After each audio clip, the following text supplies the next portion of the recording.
The bus stop was empty when I noticed him. Curled up beneath the bench, a tiny kitten sat perfectly still. The night air was cold, and every time a car passed, he pressed himself closer to the ground. He wasn't crying. He wasn't moving. Just waiting. Each time headlights slowed near the stop, his head lifted slightly, then dropped again when the car drove on. I stood there quietly for a moment and realized something painful. He wasn't lost. He was waiting for someone who wasn't coming back. I sat down slowly and stayed still. After a few seconds, he looked at me, tired eyes, no fear left. I wrapped him gently in my FourPawFriends soft blanket, and his little body relaxed instantly. His paws loosened.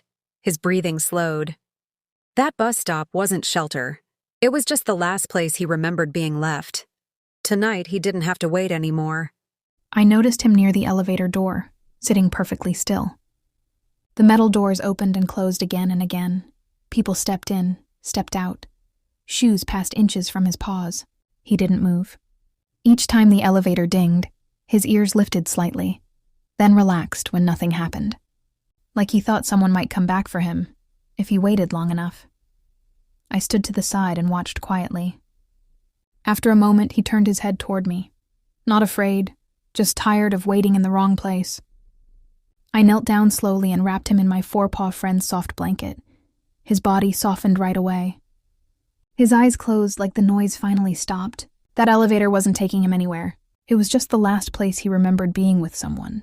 Tonight, he didn't have to wait for doors to open anymore. I saw him tucked under the park bench just before sunset. The park was emptying out. Joggers passed. Kids left with their parents. The noise slowly faded. He stayed. Curled tight against the bench leg, he barely moved. Only his eyes followed each person walking away. When the park finally went quiet, he stood up and stretched once, like he had been holding himself small all day. I sat down a few feet away and waited. He didn't run. He didn't cry. He just looked at me, tired, unsure, done with hiding. I wrapped him gently in my FourPawFriends soft blanket, and his body relaxed like he had been waiting for that moment. His tail loosened. His eyes closed. That bench wasn't comfort. It was just where he stayed because everyone else left. Tonight, he didn't have to be the last one anymore.